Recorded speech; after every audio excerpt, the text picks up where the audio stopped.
எனக்கு ஒரு நல்ல தலைப்பு கொடுத்துருக்குறாங்க. நோக்கும் திசையெல்லாம் நூலின்றி வேறில்லை அப்படின்னு ஒரு தலைப்பை கவிஞர் தந்திருக்கிறார். இதுக்கப்புறம் கவியரங்கம் வேற நடக்குது. அதுவும் சாதாரண கவியரங்கம் கிடையாது, சுழலும் கவியரங்கம். சுழண்டு கவிஞர்கள்லாம் கவிதை வாசிக்க போகிறாங்க. ஆனால் நீங்கள் இப்போமே சோர்ந்து உட்காந்துட்டீங்க. ஆனால் இவ்வளோ பேர் பேசியிருக்கிறாங்க. எனக்கு ரொம்ப ஆச்சரியம் என்ன அப்படின்னா, ஒரு சிறப்பு விருந்தினர்களாக யாராவது 2 பேரை கூப்பிட்டு வந்திருப்பாங்க. மீதி உள்ளவங்க கொஞ்சம் சுமாராக பேசுவாங்க. ஆனால் இங்கே மேடையில் பேசினவங்க எல்லாருமே சிறப்பு விருந்தினர்களை விட சிறப்பாக பேசி இருக்கிறார்கள். இது புகழ்ச்சிக்காக சொல்லலை.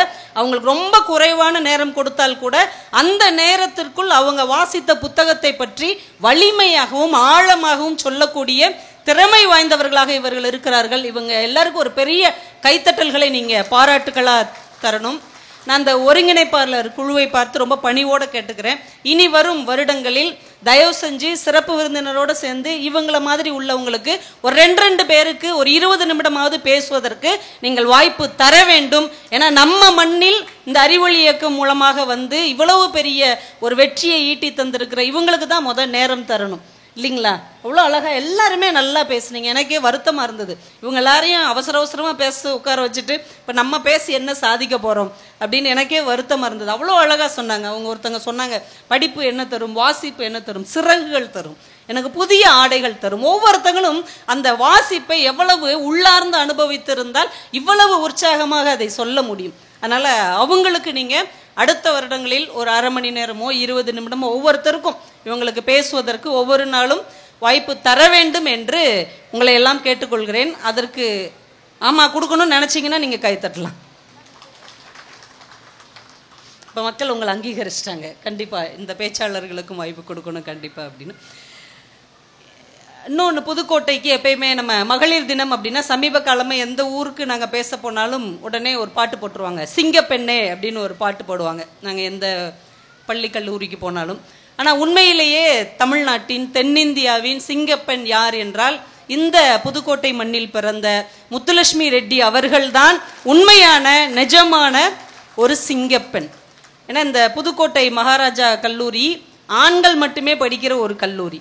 ஆண்கள் மட்டுமே படிக்கிற ஒரு கல்லூரியில் முதலில் படித்த ஒரே முதல் பெண்மணி நம்முடைய முத்துலட்சுமி ரெட்டி தான்.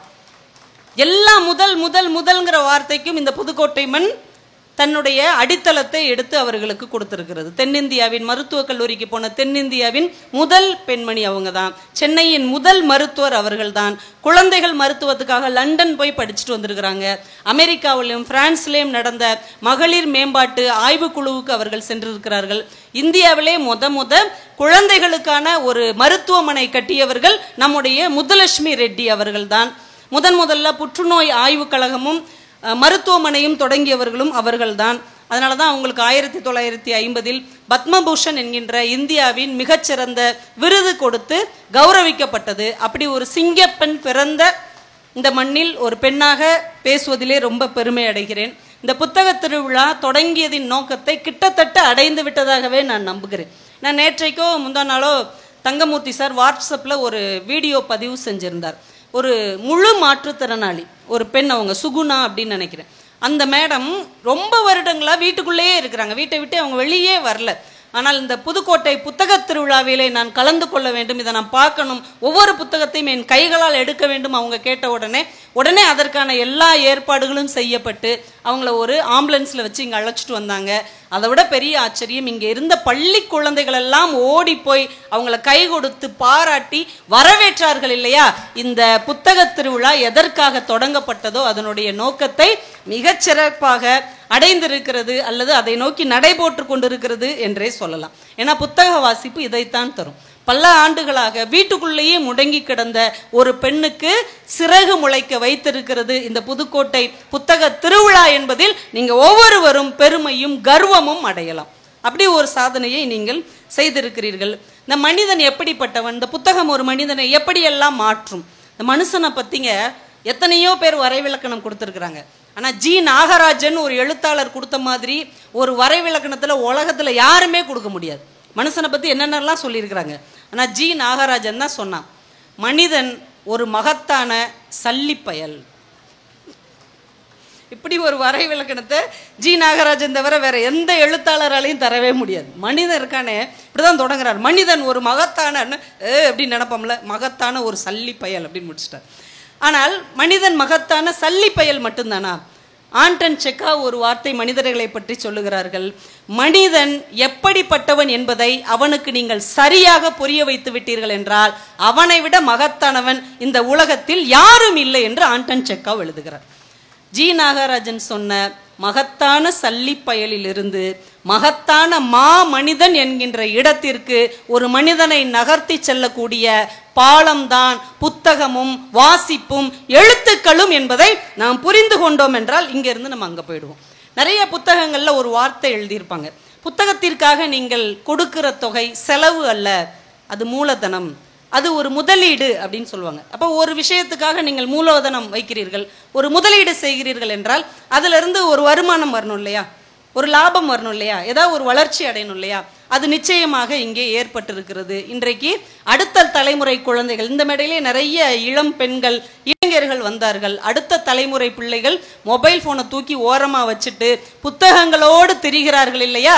இதுதான் நீங்கள் போட்ட முதலீட்டுக்கு சரியான லாபமாக அவர்கள் நடைபோட்டு கொண்டிருக்கிறார்கள். அதனால ஒவ்வொரு முதலீட்டுக்கு பின்னாலும் இப்படி ஒரு சிறப்பான லாபம் இருக்கிறது என்பதை நம்ம மனதில் புரிந்து கொள்ள வேண்டும். ஒரு சீன பழமொழி தான் ரொம்ப அழகா சொன்னுச்சு, புத்தகத்துக்கு நீங்கள் செலவழிக்கிற காசை புத்தகம் வாங்குவதை தவிர வேற ஒரு நல்ல விஷயத்திற்கும் செலவழித்து விடவே முடியாது. நம்ம இதுக்கு செலவழிக்கிறத இதுக்கு செலவழிச்சிருக்கலாம், இவனுக்கு கொடுக்கறத அவனுக்கு கொடுத்துருக்கலாம், அது பெஸ்ட்னு சொல்லுவோம்ல. அது மாதிரி நீங்க புத்தகத்துக்கு கொடுக்குற காசை வேற எதுக்கும் கொடுத்து விட முடியாது, ஏன்னா அதுதான் தி பெஸ்ட். அதை விட உயர்ந்த ஒரு விஷயம் இந்த உலகத்திலேயே இல்லை. இன்னைக்கு ஆடி பெருக்கு, எனக்கு தெரிஞ்ச ஒரு நகைக்கடை தம்பி வந்து எனக்கு ஃபோன் பண்ணார், அக்கா இன்னைக்கு ஆடி பெருக்கு என்னப்பா செய்யணும் அப்படின்னு. இல்லை இன்னைக்கு நீங்க தங்கம் வாங்கினீங்கன்னா தங்கமா பெருகும் அப்படின்னார்.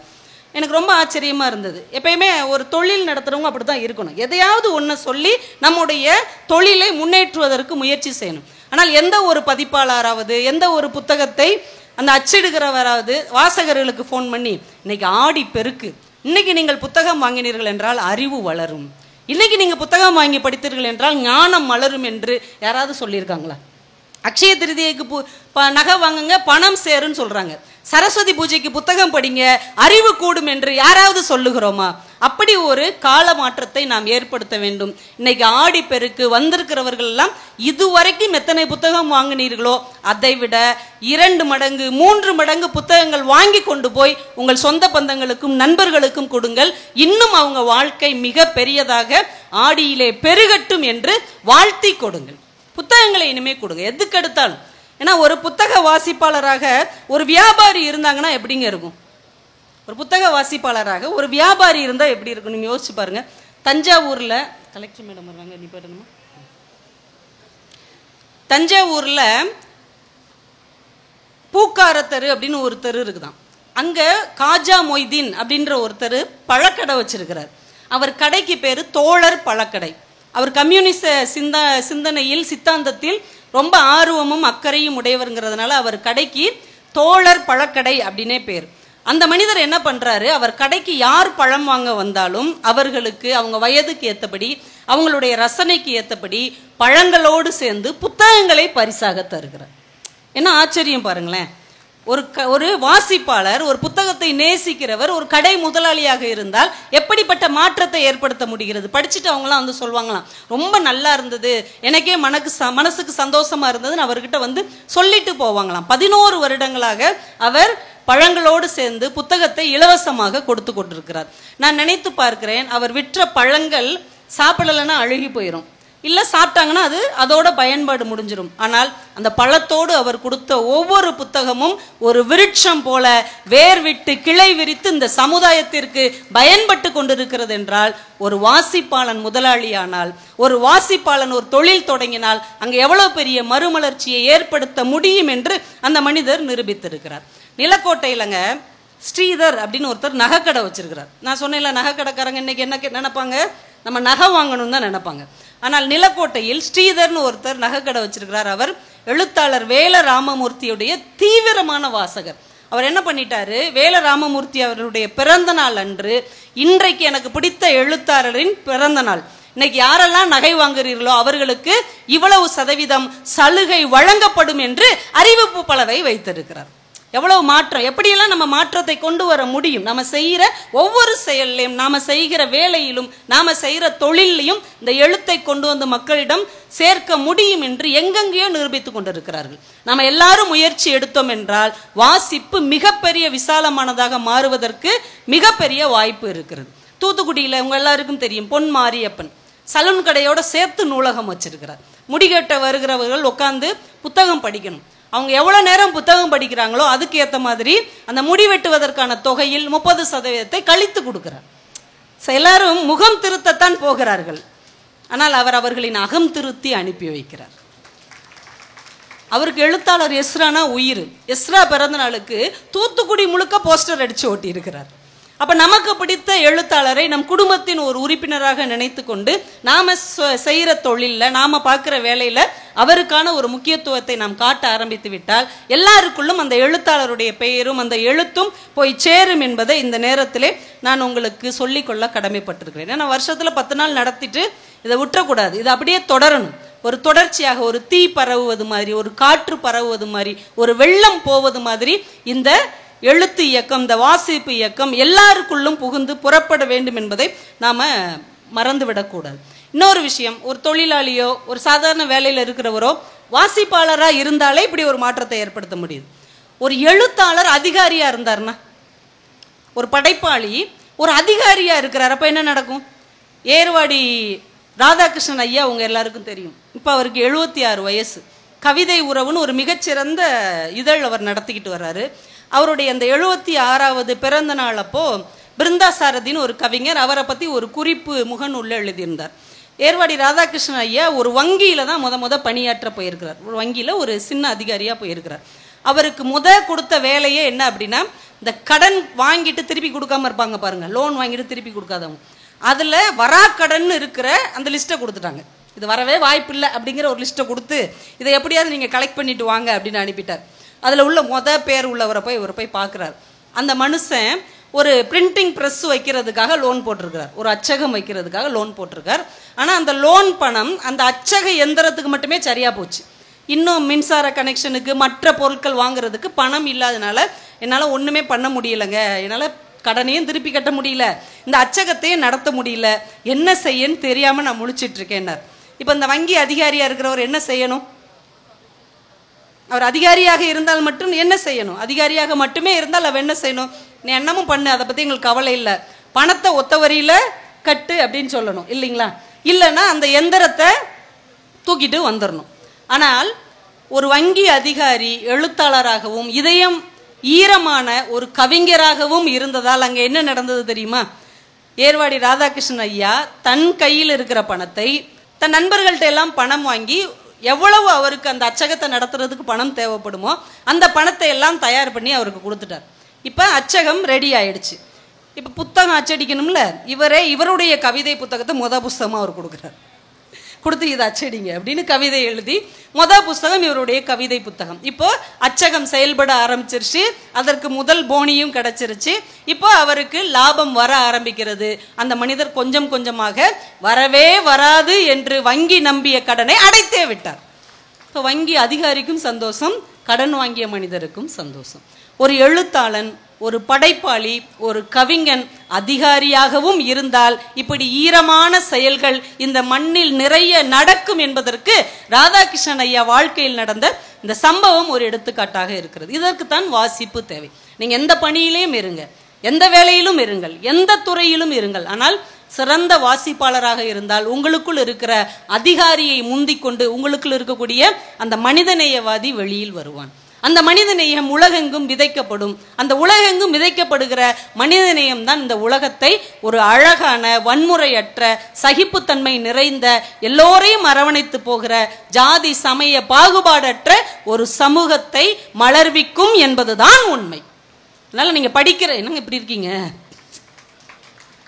வாசிக்கிற எல்லாருமே, படிக்கிற எல்லாருமே, படைப்பாளியாக இருக்கக்கூடிய எல்லாருமே நாம் செய்கிற செயல்களில் இந்த எழுத்துக்களை, இந்த வாசிப்பு தன்மையை கொண்டு வந்து விட்டோம் என்றால் இந்த வாழ்க்கை மிக சிறப்பாக இருக்கும். ராதாகிருஷ்ணன் ஐயா எழுதின ஒரு சின்ன கவிதை. சிலர் சிறையில் இருக்கிறார்கள், சிலர் சிறையில் இருக்கிறார்கள், சிலர் ஜாமீனில் இருக்கிறார்கள், சிலர் சிக்காமல் இருக்கிறார்கள். அதான் அவர் எழுதுனார். நம்ம நினச்சிட்டு இருக்கிறோம் நிறைய பேர் ஜெயிலில் இருக்கிறவங்க தான் தப்பு பண்ணவங்க அப்படின்னு. சிக்காமல் இருக்கிற நிறைய பேரும் தப்பு பண்ணவங்க தாண்டா அப்படின்னு சொல்லுவதற்கு ஒரு கவிஞனால் மட்டும்தான் முடியும். ஒரு பேச்சாளராக நாங்கள் சொன்னோம்னா நாளைக்கு எங்களை பிடிச்சதா பண்ணிடுவாங்க. ஆனால் ஒரு கவிஞன், ஒரு படைப்பாளன், ஒரு எழுத்தாளன் தான் இந்த சமூகத்தின் வன்மங்களை களைந்து அதற்குள்ளே ஒரு ரோஜா பூ பூக்க செய்கிற ஒரு அருமையான வினாடியை உருவாக்க முடியும் என்பதை இந்த எழுத்தின் மூலமாக குழந்தைகளுக்கு நமக்கு கொண்டு போக முடியும். இந்த புத்தக திருவிழாவில் நீங்கள் செஞ்ச பெரிய சாதனை இந்த குழந்தைகளை உள்ள கொண்டு வந்தது, மாணவர்களை எல்லாம் நீங்க உள்ள நுழைச்சது, இளைஞர்களுக்கு நிறைய வாய்ப்பு கொடுத்தது தான் இந்த புதுக்கோட்டை புத்தக திருவிழா செய்த ஒரு மகத்தான சாதனை என்றே சொல்லலாம். அத்தனை பள்ளிக்கூட பிள்ளைகளையும் பிடிச்சி உட்கார வச்சு வாசிக்க வச்சிருக்கிறீங்க, அவ்வளோ வரையும் வாசிக்க வச்சிருக்கிறீங்க. ஆரம்பத்தில் அவங்க பிடிச்சோ பிடிக்காமல தான் வந்து உட்காந்துருப்பாங்க, பிடிச்சோ பிடிக்காம தான் வாசித்திருப்பாங்க. ஆனால் வாசிக்க வாசிக்க அந்த கதையோ அந்த கவிதையோ அந்த நாவலோ அவர்களை உள்ளே இழுத்து கொண்டு ஆலிஸின் ஒரு புதிய உலகம் மாதிரியான ஒரு புத்தம்புது உலகத்தை அவர்களுக்கு தரும். இதை குழந்தைகள்கிட்ட இருந்து தான் நம்ம தொடங்கணும். இனிமேல் வயசானவங்களை நம்மளால மாற்றவும் முடியாது, மாற்றி பிரயோஜனமும் இல்லை, ஒன்றும் செய்ய முடியாது. ஆனால் குழந்தைகளை நாம் மாற்ற முடியும். ஏன்னா குழந்தைகளுடைய உலகம் ரொம்ப அழகானது, வெள்ளந்தியானது, கள்ளம் கபடம் மற்றது, இன்னும் மானுட குலத்தின் மோசமான கரைகள் இல்லாத ஒரே உலகம் குழந்தைகளின் உலகமாகத்தான் இருக்கிறது. அதனால குழந்தைகளின் உலகத்திலிருந்து இந்த வாசிப்பை தொடங்குவது ரொம்ப சரியான விஷயம். பிகாசோ எழுதின வார்த்தை பென்சில் அப்படிங்கிற வார்த்தை. அவர் எழுதும் போது பென்சில்னு எழுதியிருக்கிறார். பிற்காலத்தில் அந்த பென்சிலை வைத்து வரையக்கூடிய மிகப்பெரிய ஓவியராக அவர் வந்திருக்கிறார். அதனால் அந்த குழந்தை பருவத்தில் அவங்க மூளைக்குள் எது நுழைகிறதோ அதுதான் நாளைக்கு வெளியே வரும் என்பதால் இந்த புத்தகத்தை எப்படியாவது குழந்தைகளிடம் திணித்து விடுங்கள். அது ஒரு இனிப்பான விஷயமாக திணித்து விடுங்கள். அதுக்கப்புறம் வருகிற எல்லா செயல்களும் நல்ல செயல்களாக நிச்சயமாக இருக்கும். அந்த குழந்தைகள்கிட்ட நம்ம கற்றுக்க வேண்டிய ஒரு விஷயம் என்ன தெரியுமா? இப்போ நாளைக்கு எனக்கு பிறந்த நாள்னா நான் என்னங்க சொல்வேன்? நானே ஏன் பிறந்தேன்னு தெரில மேடம், அப்படி தான் நான் சொல்லுவேன். சில பேர் சொல்லுவாங்க எனக்கு நாளைக்கு பர்த்டே அப்படிம்பாங்க. ஆனால் குழந்தைகள், ஒட்டுமொத்த குழந்தைகளையும் நீங்கள் பாருங்க, நாளைக்கு எனக்கு ஹாப்பி பர்த்டேன்னு சொல்லுவாங்க. கவனிச்சிருக்கிறீங்களா? வர்ற 15ஆம் தேதி எனக்கு ஹாப்பி பர்த்டே அப்படிம்பாங்க. ஏன்னா தான் பிறந்தது மகிழ்ச்சியானது என்று குழந்தைகள் மட்டும்தான் நம்புகிறார்கள். நம்ம யாருக்கும் நம்பிக்கையே கிடையாது. நான் ஏன் பிறந்தேன்னே எனக்கு தெரில, நான் ஏன் பிறந்தேங்கிறது என் கூட இருக்கிறவங்களுக்கே பிடிக்கலை, நான் எப்படா போய் சேருவேன்னு என் எதிரிகள்லாம் காத்துக்கிட்டு இருக்காங்க. இப்படித்தான் நம்மளுடைய சிந்தனை இருக்கும். ஆனால் குழந்தைகளுடைய சிந்தனை மட்டும்தான் என்னுடைய பிறப்பு மகிழ்ச்சியானது என்று நம்பிக்கொண்டு இருக்கிறார்கள். அந்த குழந்தைகளில் இருந்து தான் இதை நாம் தொடங்க வேண்டும். குழந்தைகளுடைய சாயல் பற்றி ஒரு கவிதையை தங்கமூர்த்தி சார் ரொம்ப அழகாக எழுதியிருப்பார். எந்த ஒரு குழந்தையும் நம்ம போய் ஈஸியாக கொஞ்சிட்டு வந்துடவே மாட்டோம். மனுஷன்ற உள்ள ஒரு கெட்ட பழக்கம் என்னென்னா, நம்மளுடைய சிந்தனையை பூரா அங்கே தான் போய் கொட்டுவோம். குழந்தை அவங்க அம்மா மாதிரி இருக்கா, அப்பா மாதிரி இருக்கா, யார் மாதிரி இருந்தால் இப்போ நீ என்ன பண்ண போகிற? அம்மா மாதிரி இருந்தால் 500 ரூபா கூட கொடுக்க போறியா, இல்லை அப்பா மாதிரி இருந்தால் 200 ரூபா குறைச்சி கொடுக்க போறியா? அதே 2 ஆப்பிள் பழம் 2 ஆரஞ்சு பழம் இதை தானே கொடுத்துட்டு வர போகிறோம். இல்லைனா அந்த எப்பயுமே ரெடிமேடாக வச்சுருப்பாருங்க வருங்க, அந்த சட்டையை கொடுத்துட்டு வந்துடுவோம். அந்த சட்டையை 3 வருஷம் ஆனாலும் அந்த குழந்தைக்கு போடவே முடியாது. அந்த 3 வருஷம் ஆகும்போது அந்த ட்ரெஸ்ஸு தொலைஞ்சு போயிடும். அதை கொடுத்துட்டு தான் நம்ம வரப்போகிறோம். இது எப்படி இருக்குது? நாத்தனார் மாதிரி இருக்கா, மாமியார் மாதிரி இருக்கா, கொத்தனார் மாதிரி இருக்கான்னு 1008 குறை அங்கே உட்காந்துக்கிட்டு. மூக்கு இப்படி இருக்குது, காது இப்படி இருந்தால் பெரிய கொடக்காதாக இருந்தால் அவன் மாதிரி வருவான், வாய் இப்படி இருந்தால் இவங்கள மாதிரி வருவாங்கன்னு வச்சு செய்கிறது. ஆனால் குழந்தை உண்மையில் யாருடைய சாயலில் இருக்கிறது என்பதற்கு தங்கமூர்த்தி சார் ஒரு அழகான கவிதை எழுதியிருக்கிறார். பிறந்த குழந்தை யார் சாயலில் என்ற ஆராய்ச்சியில் ஆளுக்கு ஒரு சாயலை அப்பியபடி கொஞ்சுகிறார்கள். ஆளுக்கு ஒரு சாயலை சொல்லி சொல்லி அந்த குழந்தை எல்லாரும் கொஞ்சுகிறார்கள். பால் அருந்தும் குழந்தை ஒரு முறை திரும்பி பார்த்து சிரிக்கிறது கடவுளின் சாயலில். குழந்தை யார் சாயல்ல இருக்குது? கடவுளின் சாயலில் இருக்கிறது. ஒரு படைப்பாளனின் சாயலில் தான் அந்த குழந்தை பூமிக்கு வருகிறது. நம்ம சாயலையும் சாயத்தையும் அதற்கு பூசிவிட்டு அந்த குழந்தையுடைய எதிர்காலத்தோடு சேர்ந்து தேசத்தின் எதிர்காலத்தை நம்ம குழப்பி விடுகிறோம். குழந்தைகளாகவே வளர்ந்தார்கள் என்றால் இந்த வாழ்க்கை எவ்வளவு அழகானதாக இருக்கும், எவ்வளவு சிறந்ததாக இருக்கும். அதற்குத்தான் இந்த எழுத்துக்கள் ரொம்ப அதிகம் தேவைப்படுகிறது. ஒரு கவிஞர் எழுதுனாங்க, குழந்தைகள் வரையும் ஓவியத்தில் இடது பக்கம் சூரியன், வலது பக்கம் நிலா. நிலா இருக்கும்போது சூரியன் வர முடியுமா? சூரியன் இருக்கும்போது நிலா வர முடியுமா? ஆனால் குழந்தைகள் வரைகிற ஓவியத்தில் எல்லாமே வரும். எல்லாமே சாத்தியப்படுத்த குழந்தைகளால் மட்டும்தான் முடியும். குழந்தைகள் வீடு படம் வரையும் போது பார்த்துருக்கீங்களா? வீடு வரேன்னு சொல்லி ஒரு பேப்பர் கொடுங்க, வெறும் வீட்டை எந்த குழந்தையும் வரைவதே இல்லை. அந்த வீட்டுக்கு பக்கம் ஒரு மரம் இருக்கும், அந்த வீட்டுக்கு முன்னாடி நதி இருக்கும். பார்த்துருக்கீங்களா? வீட்டுக்கு முன்னாடி எப்படி நதி வரும்? அந்த சாத்தியத்தை எப்படிலாம் யோசிக்கவே மாட்டாங்க. வீட்டுக்கு முன்னாடி நதி ஓடும், வீட்டுக்கு பக்கத்தில் ஒரு மரம் இருக்கும், இடது பக்கம் பூச்செடி இருக்கும், பின்னாடி ஒரு உதிக்கிற சூரியன் இருக்கும், முன்னாடி ஒரு நிலா இருக்கும், அந்த நதியில் ஒருத்தர் படகுல போய்கிட்டு இருப்பார் வீட்டுக்கு முன்னாடி. இந்த கற்பனைகள் எல்லாம் உலகத்தின் எந்த ஆச்சரியங்களும் மற்ற கற்பனைகள் தான் குழந்தைகளின் வெள்ளந்தியான உலகத்தில் நிறைந்து இருக்கிறது. இதை குறையாமல் பார்த்து கொள்ள வேண்டும் என்றால் அவர்களுக்கு இந்த வாசிப்பை, எழுத்தை கொண்டு போய் சேர்க்க வேண்டும். இன்னொரு முக்கியமான விஷயம், குழந்தைகள் வரைகிற வீட்டுக்கு தாழ்பாலே கிடையாது. எங்கேயாவது தாழ்பால் போட்டு பூட்டு போட்டு குழந்தைங்க வரைஞ்சிருக்காங்களா? சாவி எங்கேயாவது ஒளிச்சு வச்சிருக்காங்களா? கிடையாது. ஏன்னா குழந்தைகளுடைய வீடு திறந்த புத்தகம் மாதிரி, எல்லாருக்கும் பொதுவானது. யார் வேணாலும் அந்த வீட்டுக்கு வரலாம், தங்கலாம், சாப்பிடலாம், படிக்கலாம், நிம்மதியாக வாழலாம். இப்படி ஒரு அழகான உலகத்திற்கு சொந்தக்காரராக இருக்கிற பிள்ளைகளைத்தான் நம்ம பிடிச்சி இழுத்துட்டு வந்து, நீ அதைப்படி இதைப்படி, அவங்களாகணும் இவங்களாகணும் அப்படியாகணும் என்று நாம் மாற்றிக்கொண்டிருக்கிறோம். இந்த குழந்தைகளின் உலகம் எவ்வளவு அழகானது அப்படின்றதுக்கு அம்சப்பிரியா ஒரு சின்ன கவிதை சொல்லியிருப்பார்.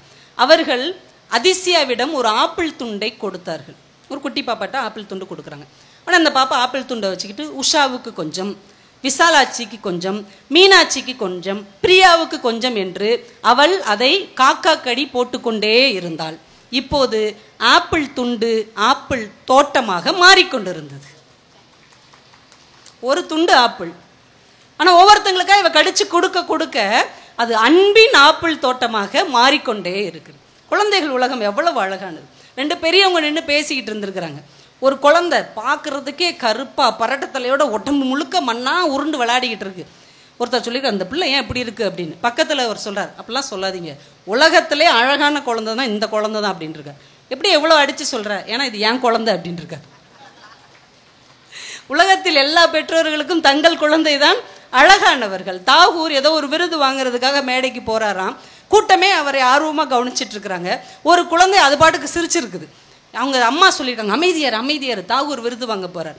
போன தாகூர் திரும்பி வந்து சொன்னார், அம்மா குழந்தைய அதட்டாதீங்க, இந்த குழந்தையின் சிரிப்பை போன்ற ஒரு கவிதையை என்னால் கூட எழுத முடியாது என்று சொன்னார். இப்போ குழந்தையின் சிரிப்பை தொலைத்து விட்டு தான் நாம் என்னென்னத்தையோ வாங்கி கொண்டிருக்கிறோம். அந்த அழகான சிரிப்பை தொலைக்காத எழுத்துக்களை நாம் அவர்களுக்கு பரிசாக தர வேண்டும் என்று நாம் இந்த நேரத்தில் முடிவு செய்து கொள்ள வேண்டும். அதுக்காக ஒரு 2 கதை, குழந்தைகள் சம்பந்தப்பட்ட ஒரு 2 கதையை நான் சொல்கிறதுக்காக எடுத்துகிட்டு வந்திருக்கேன். ஒன்று தி ஜானகிராமன் எழுதின முள்முடி. ஒரு சிலர் படிச்சிருக்க வாய்ப்பு இருக்குது, கொஞ்சம் பேர் அதை படிச்சுட்டு மறந்து போக வாய்ப்பு இருக்குது. அதில் அனுகுலசாமி அப்படின்னு ஒரு பள்ளிக்கூட வாத்தியார், அவங்க மனைவிக்கு பேர் மகிமை. இவர் அன்னைக்கு ரிட்டையர்ட் ஆகிட்டார், ஸ்கூல்லேருந்து ஒரு ஆசிரியர் ரிட்டையர்ட் ஆகிட்டார். இன்றைக்கெலாம் ஒரு ஆசிரியர் ரிட்டையர்ட் ஆகிறாருன்னா பிள்ளைங்க ரொம்ப சந்தோஷப்படுவாங்க. போய் தொலையுது போ அப்படின்னு சொல்லி மண்ணெல்லாம் வாரி தூத்தி அனுப்பி விடுவாங்க, தொல்லை தீர்ந்தது அப்படின்னு. ஏன்னா இன்றைக்கி ஆசிரியர் மாணவருக்கான உறவுகள் எங்கே போயிட்டுருக்குன்னே தெரியல. ஆனால் அன்னைக்கு இதெல்லாம் 1950, 60களில் எழுதப்பட்ட கதை. அவர் ரிட்டையர்ட் ஆகி வீட்டுக்கு வர்றாரு. அவர்கிட்ட படித்த பசங்க எல்லாம் அப்படியே மேலே தாளம் நாதஸ்வரம்லாம் வச்சு அவரை வீட்டுக்கு கூட்டு வர்றாங்க. வீட்டுக்கு கூட்டு வந்து விட்டுட்டு எல்லா பசங்களும் பெட்ரோமேக்ஸ் லைட்லாம் வச்சுட்டு, சார் இன்னைக்கு நைட் முழுக்க இந்த லைட் இங்கே இருக்கட்டும் சார், நாங்கள் நாளைக்கு வந்து எடுத்துக்கிறோம் அப்படின்ட்டு அவர் காலில் போய் விழுறாங்க. டே அதெல்லாம் பண்ணக்கூடாது, எந்திரி அப்படின்றார். இப்போ கூட வந்த பியூன் சொல்கிறாரு, சார் விழட்டும் சார், உங்களை மாதிரி ஒரு ஆசிரியர் யாருக்கு சார் கிடைப்பாங்க? 36 வருஷமாக ஒரு தடி எடுக்காமல், ஒரு பிரம்பால் அடிக்காமல், பிள்ளைகளை ஒரு வார்த்தை திட்டாமல் இப்படி அரவணைச்சு போகிற ஒரு வாத்தியார் உலகத்தில் யாருக்காவது கிடைப்பாங்களா? பெத்த தாய் தகப்பையும் கூட பிள்ளைய ஒரு அடி அடிச்சிருப்பாங்க சார், ஒரு வார்த்தை திட்டியிருப்பாங்க. ஆனால் நீங்கள் யாராவது திட்டியிருப்பீங்களா? யாரையாவது காயப்படுத்திருப்பீங்களா? இப்படி ஒரு ஆசிரியர் அவங்களுக்கு தெய்வம் மாதிரி. உங்கள் காலில் விழுந்தா விழட்டும் சார், ஆசீர்வாதம் பண்ணுங்க. உடனே எல்லாரும் வந்து காலை தொட்டு கும்பிட்றாங்க, நல்லா இருங்கப்பா அப்படின்னு சொல்லி அந்த பிள்ளைகளை எல்லாம் பார்த்துட்டு, சரி சார் நாங்கள் கிளம்புறோம் அப்படின்னு எல்லா பிள்ளைகளும் கிளம்புது. அதில் லீடர் மாதிரி ஒருத்தர் இருப்பான், ஆறுமுகம். அவனுக்கு வயசு 23 வயசு, ஆனால் இன்னும் பள்ளிக்கூடத்தில் படிச்சுட்டு இருக்கிறான். இந்த விசு ஒரு படத்தில் சொல்வார்ல, இவன் படிக்கிறான் படிப்பான், அந்த கேட்டகரி அவன் எப்பயுமே அங்கே படிச்சுக்கிட்டே இருப்பான். 23 வயசு. சார் அப்போ நானும் கிளம்புறேன், உத்தரவு வாங்கிக்கிறேன். சரிடா போடா, ரொம்ப பண்ணிட்டீங்கடா, ஓவரா நிறைய காசு செலவாயிருக்குமே. சார் நீங்களா பண்ண சொன்னீங்க? நாங்களாம் காசு கலெக்ட் பண்ணோம் சார். ஒவ்வொரு வாத்தியாரெலாம் என்ன செய்கிறாங்க சரிம்மா சார், நான் ரொம்ப நாள் இந்த ஸ்கூலில் இருக்கனால சொல்கிறேன், நான் ரிட்டையர்டாக போகிறேன்டா, எல்லார்ட்டையும் காசு கலெக்ட் பண்ணி எனக்கு கொடுங்க அப்படிலாம் சொல்கிற வாத்தியார் இருக்காங்க தெரியுமா உங்களுக்கு? ப்ரமோஷன் லெட்டரை வச்சுக்கிட்டு எல்லார்ட்டையும் அமிச்சு கடன் வாங்கின வாத்தியாரெலாம் இருக்காங்க உங்களுக்கு தெரியுமா? வட்டி கூடுற வாத்தியாரெலாம் இருக்காங்க சார். கவுரிங் நகையை கொடுத்து தங்க நகைன்னு ஏமாத்தின வாத்தியாரெல்லாம் இருக்காங்க. டே பெசாம போட, வாயை மூடிட்டு போடாங்கிறார். ஆனால் நீங்கள் நல்ல வாத்தியார், அதனால தான் நாங்களே செலவழித்து இதெல்லாம் பண்ணோம். ரொம்ப சந்தோஷம் சார், உங்களை புரியறதுக்கு மனசு சங்கட்டமாக இருக்குது. நீ தான் இந்த பள்ளிக்கூடத்தை விட்டு பிரியவே மாட்டேங்கிறிய போ அப்படின்றார். அவன் கிளம்பி போயிடுறான். இப்போ மனைவி ஊஞ்சலில் உட்காந்துருக்கிற கணவனை அப்படி பெருமிதத்தோடு பார்க்குறாங்க. சார் மனுஷன்னா எப்படி ஒரு மனுஷன்ல, பக்கத்தில் பாராட்டு பத்திரங்கள் இருக்குது, ஒரு வெள்ளி தட்டு இருக்குது, ஒரு பேனா இருக்குது. அப்படியே இவர் அப்படியே மனைவியை அப்படியே பார்க்குறார். இது சொல்லுது, என்னங்க இப்படி கொண்டாடிட்டாங்க, வேணான்னு சொன்னால் கேட்குறாங்களா, சும்மா அதெல்லாம் சும்மா ஒரு முட்டாய் மாதிரி நம்ம வேலையை விட்டுட்டு வர்றோம்ல, சந்தோஷப்படணுங்கிறக்கா அப்படி செய்கிறாங்க. இந்த அம்மா சொல்லுது, அதெல்லாம் இல்லை, அவங்க சொன்ன ஒவ்வொரு வார்த்தையும் நிஜம்தான். எனக்கு தெரியாதா, உங்கள் கூட எத்தனை வருஷமாக வாழ்கிறேன், என்னைய கூட நீங்கள் ஒரு வார்த்தை திட்டினதே இல்லையே, கடினமாக ஒரு வார்த்தை கூட சொல்லவே இல்லையே, ஏங்க இப்படிலாம் இருக்கிறீங்க, எப்படி உங்களால் இப்படிலாம் இருக்க முடியுது, ஒரு பையனை கூட திட்டாமல் அடிக்காமல் எப்படி இப்படி ஒரு வாத்தியாராக அவங்களால இருக்க முடிஞ்சது, 36 வருஷம். இப்படி யோசிச்சு பார்க்குறாரு, நம்ம எப்போ இப்படிலாம் ஆனோம் அப்படின்னு யோசிக்கிறார். அவருக்கு ஒரு ஒருத்தி உண்டு. அந்த குழந்தை 6 வயசாக இருக்கும்போது, இப்போ அவள் கல்யாணம் ஆகி போயிட்டா, 6 வயசு குழந்தைய அவள் இருக்கும்போது அவளுடைய வகுப்பு ஆசிரியர்கிட்ட ஏதோ ஒரு சேட்டை பண்ணிடுறான். உடனே ஒரு பெரம்பெடுத்து பலார்னு அந்த பிள்ளைய ஒரு அடி அடிச்சிடுறாரு. அடித்த இடத்துல அந்த வேனல் கொப்பெல்லாம் அவளுக்கு இருந்திருக்கு. அந்த வேனல் கட்டி உடஞ்சி அவள் கதறு, அவள் அழுக ஒரு மனசு முழுக்க நிறைஞ்சிருது. ஒரு வாத்தியார் ஒரு பிள்ளைய அடித்தா எவ்வளவு வேதனை, 6 வயசு பிள்ளைய. அதனால் நம்ம வாழ்க்கையில் யாரையும் அடிக்கக்கூடாது, யாரையும் காயப்படுத்தக்கூடாதுன்னு அன்னைக்கு முடிவு எடுத்திருப்பார். அன்னைக்கு எடுத்த முடிவை 36 வருஷம் காப்பாற்றியாச்சு அப்படின்ட்டு இடது பக்கம் பார்ப்பார். அவங்க வீட்டில், அவங்க கிறிஸ்தவ குடும்பம், இந்த இயேசுநாதருடைய கருணை ததும்புகிற முகத்தோடு உள்ள ஒரு ஓவியம் இருக்கும். அதில் அவர் தலையில் ஒரு முள் முடி வச்சிருப்பார்.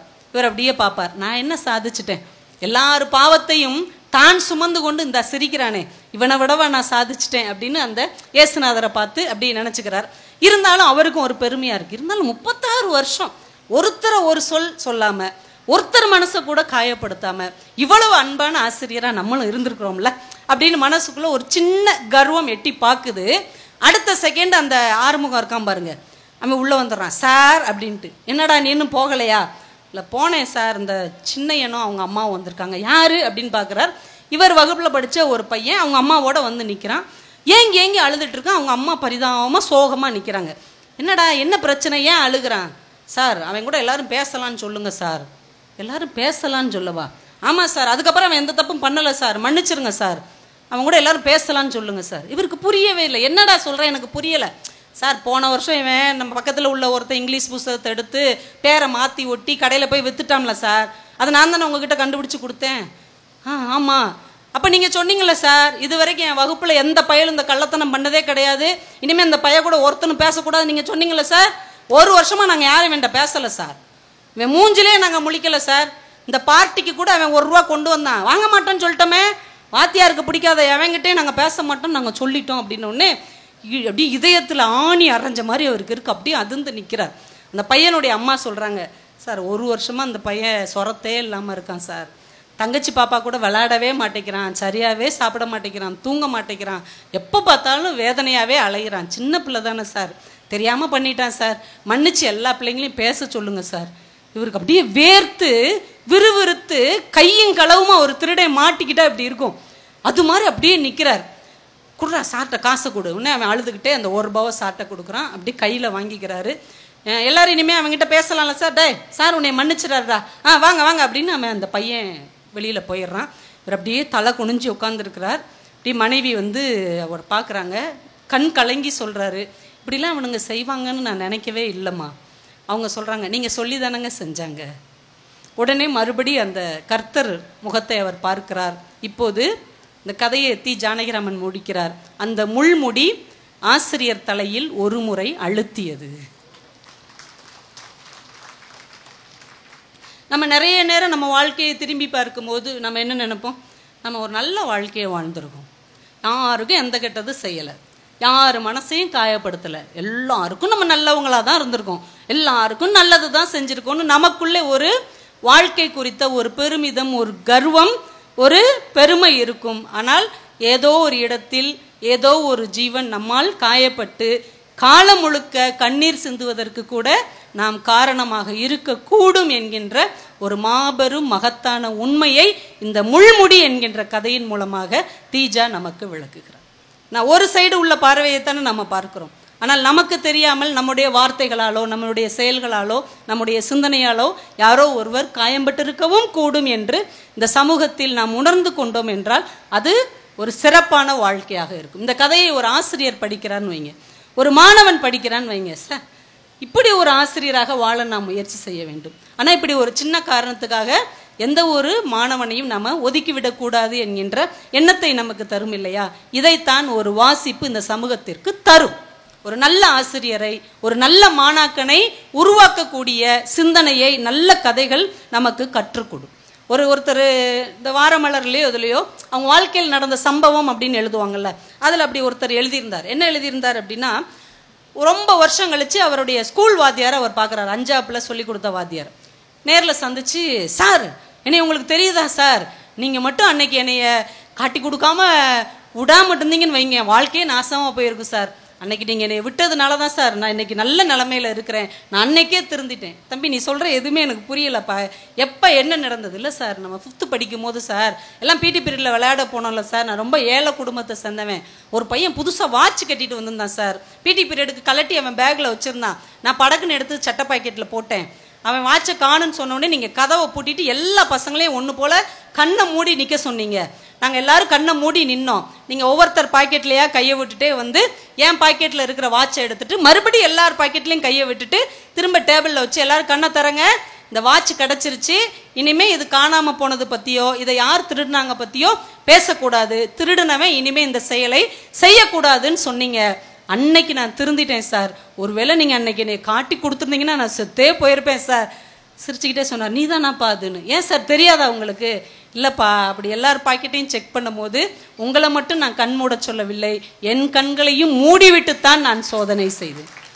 ஏன்னா ஒருவேளை எனக்கு தெரிஞ்சா கூட உன்னை நான் பார்க்கும் போது இவன் திருடுனா அப்படிங்கிற ஒரு எண்ணம் எனக்கு வந்துவிடக்கூடாது இல்லையா, அதனால் நான் அப்படி செய்தேன். இப்படிப்பட்ட ஆசிரியர்களும் இந்த மண்ணில் வாழ்ந்திருக்கிறார்கள் என்பதற்கான அடையாளம் நம் கையில் இருப்பது இந்த புத்தகங்களால் மட்டும்தான் இருக்கிறது. இது மாதிரி ஒரு உன்னதமான ஆசிரிய மாணவ சமூகம் அமைந்தால் இந்த உலகம் எவ்வளவு அழகானதாக இருக்கும் என்பது இந்த புத்தகம் நமக்கு கற்றுக் கொடுக்குறது. இன்னொரு கதை, அதுவும் ஒரு குழந்தை சம்பந்தப்பட்ட ஒரு ஆசிரியர் சம்பந்தப்பட்ட கதை தான், அதுவும் தீஜாவுடைய கதை தான். அதை சுருக்கமாக சொல்லிடுறேன்.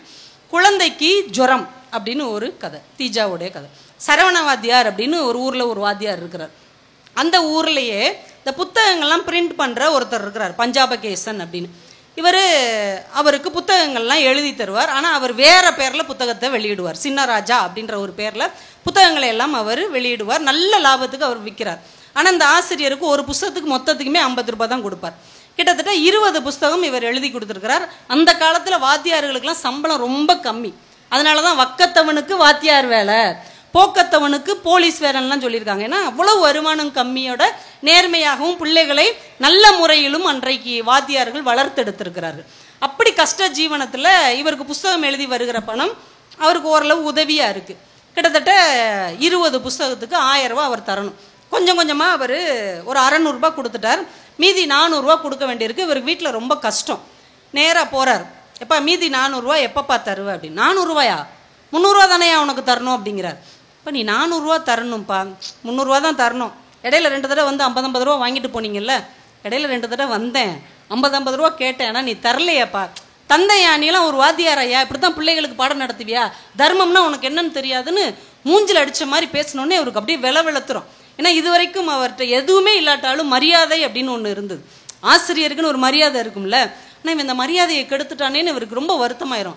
பஞ்சாபிகேஷன் எல்லாம் யோசிச்சு சொல்லுங்கள், நீங்கள் எனக்கு 300 ரூபா தான் தரணுமா? ஆமாயா, இல்லைப்பா நீ 400 ரூபா தரணும், நான் எழுதி வச்சுருக்கேன் நோட்டில், நீங்களாம் எழுதி வச்சுக்கிட்டா நான் எப்படி பொறுப்பாக முடியுமோ, அவ்வளோ பெரிய ஆள் ஆகிட்டிங்களா நீங்கள், 300 ரூபா திங்கக்கிழமை வந்து வாங்கிக்கோங்க. உடனே இவர் ஒரு பேப்பர் கொடுங்க பஞ்சாபிகேஷன் அப்படிங்கிறார்.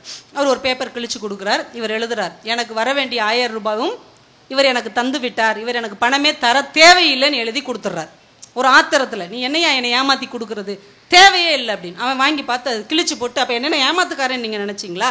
அப்படி ஒன்றும் உன் காசு எனக்கு தேவையில்லை, 300 ரூபா வர்ற திங்கக்கிழமை உங்கள் வீட்டுக்கு வந்து நான் தந்துடுறேன், போயா இனிமேல் உன் கடை பக்கம் நான் காலை கூட வைக்க மாட்டேன்னு சொல்லிட்டு இவர் கோச்சிட்டு போயிடுறார். அவன் இறங்கி ஓடி வந்து சொல்கிறான், திங்கக்கிழமை உங்களுக்கு பணத்தை கொடுத்துட்றேன், 300 ரூபாயை கொடுத்துட்றேன், தேவையில்லை போயா அப்படின்ட்டு அவர் கோச்சிட்டு போயிடுறார். ஆனால் வீட்டுக்கு போனால் கிட்டத்தட்ட 2 மாதமாக ஒரே குழந்தை, சின்ன குழந்தை நோய்வாய்ப்பட்டு கிடக்குது, ஜுரம் குறையவே இல்லை. காய்ச்சல் அப்படியே அக்னியாக எரியுது. டாக்டர் மாற்றி மாற்றி மருந்து எழுதி கொடுக்குறாரே ஒழிய குழந்தைக்கு சரியாகலை. மனைவி சொல்கிறாங்க, எல்லாம் சத்துள்ள பொருளும் வாங்கி கொடுத்தா தானே குழந்தை தேரும். இப்படி காசுக்கு நம்ம இவ்வளோ கஷ்டப்பட்டோம்னா என்ன செய்கிறது? எப்படியாவது அவங்ககிட்ட மிச்ச காசை வாங்குங்க. அவன் வீட்டு வாசல்லே நான் கால் வைக்க மாட்டேன்னு சொல்லியிருக்கேன்னாடி, கால் வைக்கலைன்னா தள்ளி நின்று கேளுங்க அப்படிங்கும். அது இன்னும் இப்படி படுத்துறேன்ட்டு ரொம்ப வேதனையோட, வரவே மாட்டேன்னு சொன்ன ஒருத்தன்ட்ட போய் காசுக்காக நிற்கணுமேன்னு வேதனையோடு நிமிர்ந்து பார்ப்பார். அவங்க வீட்லேயும் ஒரு கேலண்டர் இருக்கும். என்ன கேலண்டர்னா, பரமசிவன் காளமாடோடையும் 2 பிள்ளைகளோடையும் உட்காந்துருக்கிற ஒரு கேலண்டர் இருக்கும். அப்படியே பார்ப்பார். இப்போ நம்மளாக இருந்தால் என்ன நினைப்போம்? கடவுளே என்னையே இப்படி சோதிக்கிற அப்படி தான் நினைப்போம். அவர் அந்த 2 குழந்தைங்களையும் பார்ப்பார். உனக்கு என்னப்பா வியாதி வெக்க இல்லாத பிள்ளைகள், ஏன் நிலமை அப்படியா? இப்படியெல்லாம் ஒரு எழுத்தாளனால தான் சிந்திக்கவே முடியும். என்னைக்காவது நம்ம வீட்டில் இருக்கிற ஃபோட்டோவை பார்த்து என்னை இப்படி சோதிக்கிறியேன்னு சொல்லுவோமே ஒழிய, ஓன் மொட்டாட்டி பிள்ளைகள்லாம் நல்லா தானேயா இருக்குது, நாங்கள் மட்டும் ஏயா கஷ்டப்படணும்னு யாராவது சாமியை பார்த்து கேட்டிருக்கோமா? ஆனால் அவர் கேட்கார், தீஜா இப்படிப்பட்ட பிள்ளைகள், வியாதி வெக்க இல்லாத பிள்ளைகள். ஆனால் என் பிள்ளைங்க பாரு, இப்படி என் பிள்ளை நோய்வாய்ப்பட்ட பிள்ளையா நீ எனக்கு கொடுத்துட்ட. நான் ஒரு நிமிஷம் யோசிச்சு பார்த்தேன், ஒருவேளை பிள்ளையாருக்கோ முருகனுக்கோ காய்ச்சல் வந்து உடம்பு சரியில்லாமல் போய் பரமசிவன்கிட்ட காசே இல்லாமல் ஆஸ்பத்திரிக்கு மருந்து கிடைக்கும் அலைஞ்சாருன்னா எப்படி இருக்கும்? படைப்பாளி யோசிக்கிறார் அப்படி, உனக்கு என்னப்பா பிரச்சனை இல்லாத பிள்ளைகள், ஆனால் என் பிள்ளை அப்படியா அப்படின்னு ரொம்ப வேதனையோட திரும்ப இவன் வீட்டுக்கு போக வேண்டியிருக்கேன்ட்டு போகிறார். போய் வாசலில் பார்க்குறாரு, வேலைக்காரன் இங்கிட்டு ஓடிக்கிட்டு இருக்கான். என்னடா என்ன பிரச்சனை? அவர் இருக்காரா? இருக்கார். உள்ளே போங்க. அந்த அம்மா திடீர்னு ரத்த வாந்தி எடுத்து மயங்கி கிடக்கு. இன்னும் இந்த சூழ்நிலையில் உள்ளே போகவான்னு யோசிக்கிறான். போங்க சார் போங்க அப்படின்னு அவன் சொன்னோன்னே உள்ளே போனால் ஒரு பெருங்கொண்ட கூட்டமே உள்ளே கடந்து அந்த அம்மாவை பிடிச்சி அமுக்கிட்டு இருக்காங்க. அதுக்கு திடீர்னு வலிப்பு மாதிரி வருது, அப்படி பல்லெல்லாம் நரன்னு கடிக்குது. இந்த பஞ்சாபேகேஷன் பரிதாபமாக உட்காந்துருக்கிறார். இவர் ஓடி போய், என்ன சார் என்னாச்சு? தெரியல சார், திடீர்னு இப்படி ரத்த வாந்தி எடுக்கிறா, காலையிலேருந்து ஒரு மாதிரி தான் இருந்தா, குடும்ப டாக்டரை கூட்டு வந்தோம், ஊசி போட்டு விட்டுட்டு போயிருக்கிறாரு சார், இது ஒன்றும் சரியில்லை, நீங்கள் மறுபடியும் டாக்டரை வர சொல்லுங்கள், அதான் பையனை அனுப்பியிருக்கேன் அப்படிங்கிறார். அந்த பையன் வந்து சொல்கிறான், டாக்டர் இப்போக்குள்ளே வரமாட்டாராம், அவருக்கு நிறைய வேலை இருக்குதான், நீங்கள் கொடுத்த மருந்தையே திரும்ப கொடுப்பீங்களா அப்படின்றான். உடனே இவர் சொல்கிறார், இல்லை சார் இது ரொம்ப மோசமான சிக்கலான சூழ்நிலையாக தெரியுது, ஏதாவது ஒரு டாக்டர் நான் எப்படியாவது ஏற்பாடு பண்ணுறேன்ட்டு இவர் ஓடுறார். இவர் எதுக்கு வந்தார்? தான் பிள்ளைக்கு உடம்பு சரியில்லை, கொடுக்க வேண்டிய காசை கொடுறான்னு வாங்க வந்தார். அவர் மனைவிக்கு உடம்பு சரியில்லைன்னா இவர் தெருவா ஓடுவார், ஒவ்வொரு டாக்டரையாக கூப்பிடுவார். ஏன்னா சாயந்தரத்துக்கு மேலே லேட் ஆகிடும், எந்த டாக்டரும் இப்போல்லாம் பார்க்க முடியாதுங்க, அதான் அவங்க மருந்து கொடுத்துருக்காங்கல்ல அந்த டாக்டரையே பாருங்கன்னு ஒரு 3-4 இடத்துல சொல்லிடுவாங்க. இவருக்கு என்ன பண்ணனே தெரியாது. இவர் கூட படித்த ஒரு நண்பன் வந்து டாக்டராக இருப்பார். திடீர்னு ஞாபகம் வரும், உடனே அவரை தேடி ஓடுவார். அவர் பேர் பராங்குஷன். ஓடி போய் வாப்பா உடனேன்ட்டு டாக்ஸி எடுத்துகிட்டு இந்த வீட்டுக்கு கூப்பிட்டு வருவார். அவர் செக் பண்ணி பார்த்துட்டு, உடனே இவங்களை வந்து ஆஸ்பத்திரியில் அட்மிட் ஆகலைன்னா இவங்களை உயிரோட கூட பார்க்க முடியாதுன்னு எல்லாரையும் கன்வின்ஸ் பண்ணி இவங்களை டாக்ஸியில் திரும்ப ஆஸ்பத்திரிக்கு கொண்டு போய் சேர்த்துட்றாங்க.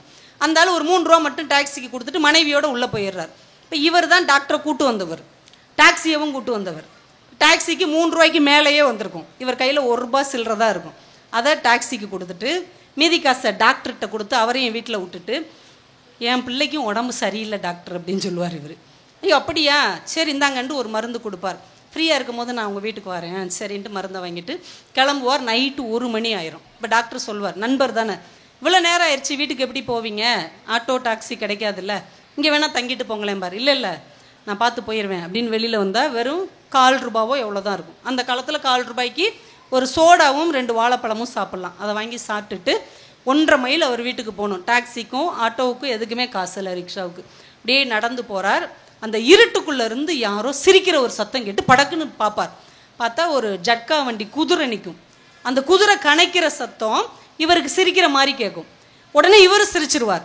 இப்படி சிரிச்சுக்கிட்டே அவர் வீட்டுக்கு நடந்து போவார். தூரத்தில் வாழை மரத்தில் இருக்கிற குருவிகள் சிரிக்கிற சத்தம் அவருக்கு கேட்டது. இப்படி முடிச்சிடுறார் தீஜா. இந்த கதையில் ஏதாவது தீர்வு இருக்கா? இதில் ஏதாவது முடிவு இருக்கா? அவர் பிள்ளைக்கு என்னாச்சுன்னு தெரில. ஆனால் இவருக்காக ஓடி போய் அவங்க மனைவியை கொண்டு போய் ஆஸ்பத்திரியில் விட்டு அவங்கள சரி பண்ணிட்டு வந்துட்டார். இப்போ இந்த கதையை அம்மோன்னு விட்டுட்டார். இவர் பிள்ளைக்கு சரியாச்சா சரியாகலேன்னு. ஆனால் முடிவு என்ன சொன்னார்? அவர் சிரிச்சுக்கிட்டே போகிறாரு. தூரத்தில் வாழை மரத்தில் இருக்கிற குருவிகளும் சிரிக்கத்தான் செய்தது. நாம தான் புரிஞ்சுக்கணும், இன்னொருவருக்கு நல்லது செய்துவிட்டு வருகிற ஒருவனின் பிள்ளை நிச்சயமாக காப்பாற்றப்படும். இவன் வீட்டுக்கு போகிறதுக்குள்ளே அந்த குழந்தையும் சிரித்து கொண்டு இருக்கும். பொம்மை குதிரை சிரிக்குது, அங்கே குருவி சிரிக்குது. இவ்வளோ பிரச்சனைகள் இருந்தாலும் கூட இவருக்கும் சிரிப்பு வந்து விடுகிறது என்றால் என் பிள்ளை நிச்சயமாக பிழைத்திருக்கும் என்கின்ற நம்பிக்கையை சொல்லாமல் நமக்கு எழுத்தாளன் தருகிறான். இந்த நம்பிக்கையை தான் இந்த எழுத்து நமக்கு தருகிறது. இன்னொருத்தனுக்கு நல்லது செய்கிறதுனால இன்னொருத்தன் நம்மை ஏமாற்றினால் கூட அதை தாங்கி கொண்டு அவனுக்கு நல்லது செய்வதால் நமக்கு என்ன கிடைக்கும் என்றால் நிச்சயமாக நல்லதுதான் கிடைக்கும் என்கின்ற நம்பிக்கையை ஒரு எழுத்தாளன் நமக்கு ஆழமாக அழுத்தமாக தருகிறார். இன்னும் ஒரு சின்ன கதை, சுஜாதா அவர்களுடைய கதை. சுஜாதா கதை எப்பயுமே செம சுவாரஸ்யமாக இருக்கும். வாழ்க்கையில் சில கனவுகள் நம்மளால் மறக்கவே முடியாது தெரியுமா? ஒரு பொருளுக்கு சின்ன வயசில் நீங்கள் ஆசைப்பட்டிருப்பீங்க, அது கிடைக்கவே இல்லைன்னு வைங்களேன், அது வளர்ந்து நம்ம பெருசாகி என்னென்னமோ வாங்கினா கூட அந்த மொத ஏங்கி தவிச்சோம் இல்லையா, அது மனசுக்குள்ளே பசுமையாகவே நின்றுக்கிட்டே இருக்கும். இவர் கதை பேர் முதல் சைக்கிள்.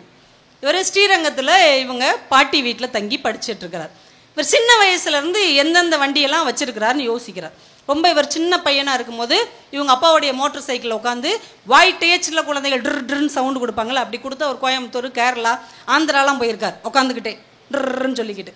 அப்புறம் வளர்ந்த உடனே இவருக்கு ஒரு 3 சக்கர சைக்கிள் தர்றாங்க. அந்த சைக்கிளை தம்பியை வச்சு ஓட்டுறாரு. தம்பியோடைய நடவண்டி, வீட்டில் இருக்க தகர டப்பா இதையெல்லாம் மாட்டி ஓட்டி பார்க்குறாரு. அப்பயும் அவருக்கு சுவாரஸ்யம் இல்லைன்னு வீட்டில் இருக்க ஒரு பெரிய மேஜையை மாட்டி இழுத்து பார்க்குறாரு.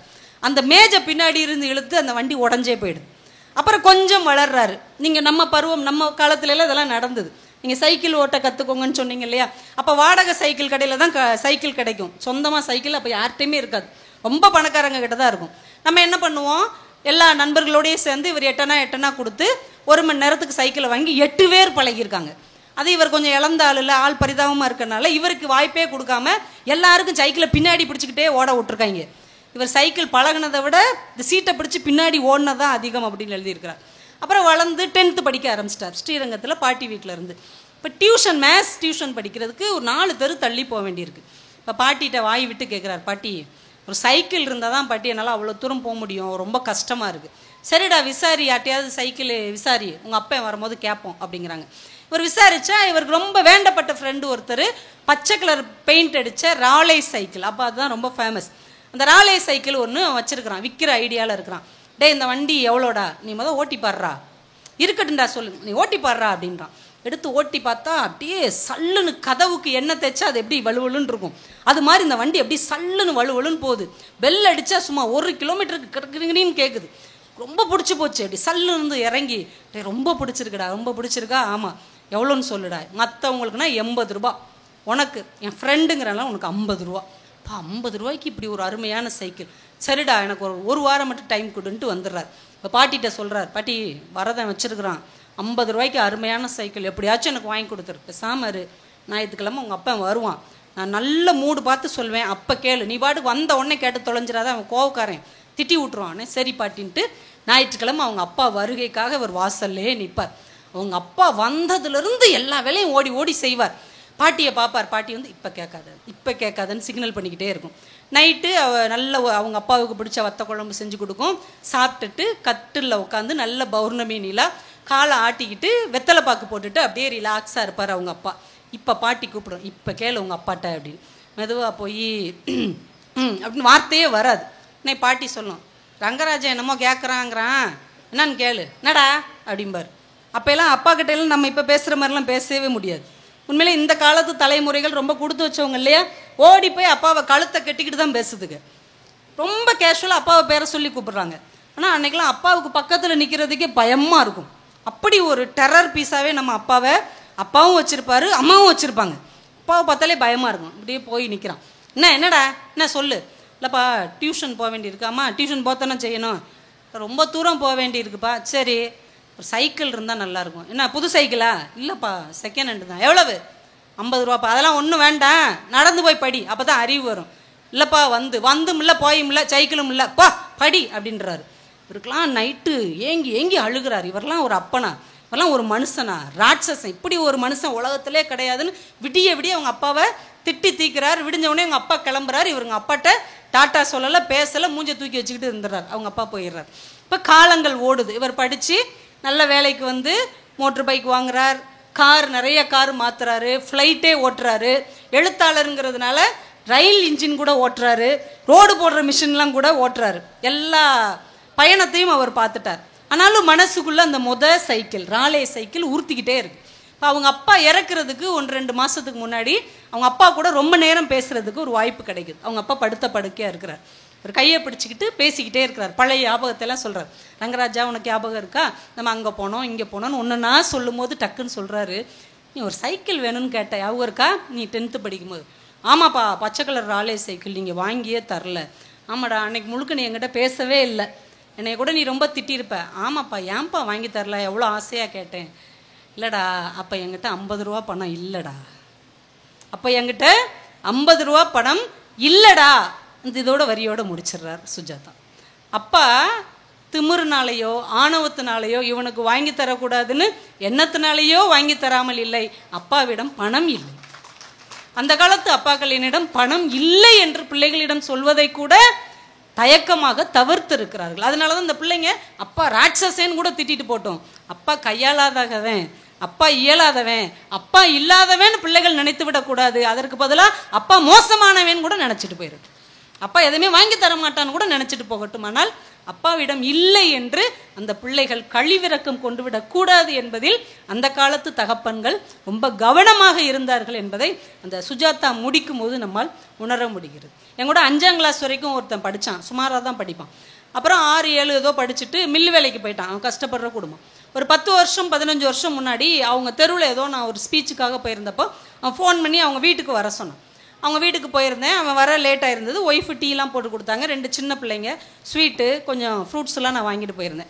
எப்பயுமே யார் வீட்டுக்கும், நண்பர் வீட்டுக்கு, சொந்தக்காரங்க வீட்டுக்கு போனால் ஏதாவது வாங்கிட்டு போனோம். இப்போ போகும்போது புக்கு வாங்கிட்டு போங்க, ரொம்ப சின்ன குழந்தைகள் இருந்தால் கொஞ்சம் பழங்கள் இல்லை ஸ்வீட்ஸ் வாங்கிட்டு போங்க. ஏன்னா எங்கள் வீட்டுக்கு யாராவது வெறுங்கையாக வந்தால் என் பிள்ளைங்க என்னை கேவலமாக பார்ப்பாங்க, உன் சகவாசத்தை பாரு அப்படின்னு. அது மாதிரி நம்மளே நினச்சிடக்கூடாது அப்படிங்கிறதுக்காக நான் அதெல்லாம் வாங்கிட்டு போனேன். அந்த பிள்ளைங்க ஆசையாக வாங்கிட்டு போய் உட்காந்துக்கிட்டாங்க. அந்த பொண்ணுகிட்ட பேசிகிட்டு இருந்தேன். அவள் சொன்னான், என் வீட்டுக்காரரும் நல்லா படிச்சிருந்தா உங்களை விட நல்லா வந்திருப்பாருன்னு அப்படின்னுச்சு. ஆமாம் ஆமாம், சொல்ல முடியாது, ஒருவேளை விருதுநகர் மாவட்ட கலெக்டராக கூட வந்திருப்பாம்மா உன் வீட்டுக்காரன் அப்படின்னு. அந்த பிள்ளை அதை ரொம்ப நம்பி சந்தோஷமாக எனக்கு இன்னொரு டீ போட போச்சு. இப்போ என் நண்பன் ஒரு டிவிஎஸ் 50 அதுலேயோ வந்தான். வேமா அவன் உள்ளே வந்தோடனே பிள்ளைங்க ஓடி போய் அவன் காலை கட்டிக்கிட்டு அப்பா அனுச்சு, சி சனியா போ அப்படின்னோடனே ரெண்டும் போய் அமைதியாக உட்காந்துருச்சு. வந்து என்கிட்ட பேசிகிட்டு இருக்கும்போது சொன்னேன், ஏன்டா பிள்ளைகளை போய் வந்த உடனே இப்படி திட்டுற, அவங்க எவ்வளோ ஆசையாக ஓடி வந்தாங்க அப்படின்னு. அதுக்கு அவன் ஒரு பதில் சொன்னான், சார் நீ வேற, இந்த சம்பளத்தில் வீட்டு வாடகை, பிள்ளைங்க ஃபீஸு எவ்வளோ பாடாக இருக்குது தெரியுமா, சிரிச்சுக்கிட்டே வந்தோம்னா ஓடி வந்து காலை கட்டி பிடிப்பாங்க, அன்பாக பேசணும்னா அடுத்த நிமிஷமே எனக்கு அது வாங்கி கொடுப்பா இது வாங்கி கொடுப்பாம்பாங்க, வந்த உடனே திட்டோன்னு வையேன் அமைதியாக உட்காந்துருவாங்க. அதனால தான் என் பிள்ளைகள்கிட்ட நான் அன்பாகவே பேசுறதில்லை.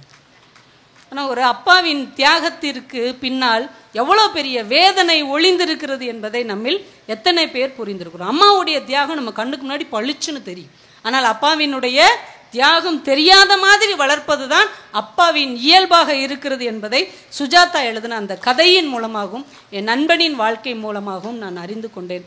நம்ம வீட்டின் உறவுகளை நாம் இழந்து போன ஒரு உன்னதமான ஆசிரியர் மாணவர் உறவை நாம் தொலைத்த எத்தனையோ நல்ல சிந்தனைகளை எல்லாம் மீண்டும் நமக்கு புதுப்பித்து தருவதற்குத்தான் இன்றைக்கு இந்த புத்தகங்கள் தேவைப்படுகிறது. ஏன்னா இன்னைக்கு வாழ்க்கையை கற்றுக் கொடுப்பதற்கு தாத்தாவோ பாட்டியோ நல்ல நண்பர்களோ நம்மிடம் இல்லை. எல்லாம் சுயநலத்தின் சுரங்கங்களாக மாறிக்கொண்டிருக்கிற இந்த நேரத்தில் நம்மை வழிகாட்டுவதற்கு நமக்கு கிடைத்த ஒரே ஆதாரம் இந்த புத்தகங்கள் மட்டும்தான்.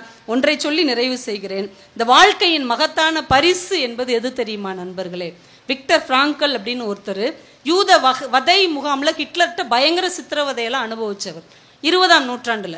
அந்த வதை முகாமில் இருந்து தப்பிச்சு வந்தவர். அந்த மனிதர் தன்னுடைய வாழ்க்கையை ஒரு புத்தகமாக எழுதினார். அது தமிழ்லையும் வந்திருக்குது, வாழ்வின் அர்த்தம் மனிதனின் தேடல் அப்படின்னு. அதில் ஒரு சம்பவம் அவர் எழுதுறார். ஒரு நாள் நள்ளிரவு அவருக்கு ஒரு தொலைபேசி அழைப்பு வந்திருக்கு. அவர் எடுத்து பேசுகிறார். ஏதோ ஒரு பொண்ணு பேசுது, சார் நான் தற்கொலை பண்ணிக்கலான்னு நினைக்கிறேன். உடனே இவர் ஏம்மா ஏன் அப்படிலாம் நினைக்கிறீங்க சொல்லுங்க அப்படின்னே அது தான் பிரச்சனையெல்லாம் சொல்லி சொல்லி ஃபோன்லேயே அழுகுது. ஒரு அவ்வளோத்தையும் கேட்டுட்டு அப்படிலாம் நினைக்கக்கூடாதுமா, வாழ்க்கைங்கிறது வாழ்கிறதுக்கு தான். இந்த இப்பவங்கெல்லாம் வாழ்ந்தாங்க, அவங்கெல்லாம் வாழ்ந்தாங்க, இவங்கெல்லாம் வாழ்ந்தாங்கன்னு ஒரு 5 பேர் வாழ்க்கை வரலாறு அந்த அம்மாவுக்கு சொன்ன உடனே சரி சார் நான் தற்கொலை பண்ணிக்க மாட்டேன்ட்டாங்க. அப்பாடா ஒரு தற்கொலையை தடுத்துட்டோன்னு ஃபோனை வச்சிட்டார். ஒரு 2-3 மாதம் கழித்து அந்த அம்மாவை நேரில் சந்திச்சிடறார் தற்செயலாக. அந்த லேடி சொல்கிறாங்க, அன்னைக்கு என் தற்கொலையை நீங்கள் தான் தடுத்தீங்கன்னு. ஆமாம்ல, நீங்கள் தற்கொலை எண்ணத்தை விட்டீங்களா? ஆமாம். நான் சொன்ன அறிவுரையிலே எந்த அறிவுரை வந்து உங்களை திருத்துச்சு, உங்களை தற்கொலையிலேருந்து தடுத்து நிறுத்துச்சு? எதுவுமே இல்லை அப்படின்னு இருக்காங்க. ஏமா நான் உளுந்து ஒரு 5 பேர் கதை சொன்னேன்னு அதில் ஒன்று கூட உன்னைய மாற்றலை, நீங்கள் சொன்ன எதுவுமே என்னைய மாற்றலை. அப்புறம் எப்படி நீங்கள் தற்கொலை எண்ணத்தை விட்டீங்க? இல்லை சார் நடு ராத்திரி எனக்கு யாருமே துணைக்கில்லை, வாழ்க்கையே எனக்கு வெறுத்துருச்சு, அடுத்து சாகத்தான் போகிறோன்னு முடிவு பண்ணிட்டேன். அப்போ தான் உங்களுக்கு ஃபோன் பண்ணேன். ஆனால் என் பிரச்சனையை, என் துன்பத்தை, என் துயரத்தை நீங்கள் பொறுமையாக காது கொடுத்து கேட்டீங்க பார்த்தீங்களா? அப்போ யாருமே இல்லாத ஒருவருக்கு கூட யாரோ ஒருவர் இருக்கிறார் என்கின்ற நம்பிக்கை தான் இந்த வாழ்க்கையின் மேல் எனக்கு ஒரு அர்த்தத்தை தந்தது. உண்மையிலே வாழ்க்கையின் அர்த்தம் என்பது இப்படி வாய்க்கிழிய பேசுவதோ வாதம் புரிவதோ இல்லை.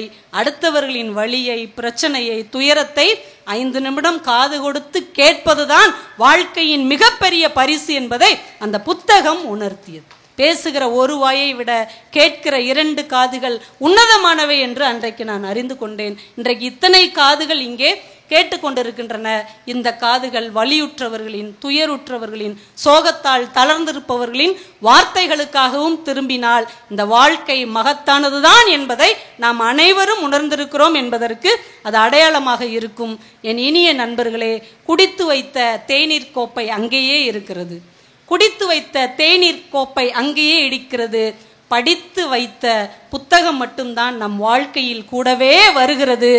நோக்கும் திசையெல்லாம் நூலின்றி வேறில்லை, திசைகளை வழிகாட்ட நூலின்றி யாரும் இல்லை என்று சொல்லி புத்தகங்களை வாசிப்போம், இந்த உலகத்தை இன்னும் புதிதாய் மாற்றுவோம் என்று சொல்லி வாய்ப்புக்கு நன்றி கூறி விடைபெறுகிறேன். நன்றி, வணக்கம். இந்த தகவல் உங்களுக்கு பிடிச்சிருந்தா லைக் பண்ணுங்க, உங்க ஃப்ரெண்ட்ஸுக்கு ஷேர் பண்ணுங்க, மறக்காம எங்க சேனலுக்கு சப்ஸ்கிரைப் பண்ணுங்க.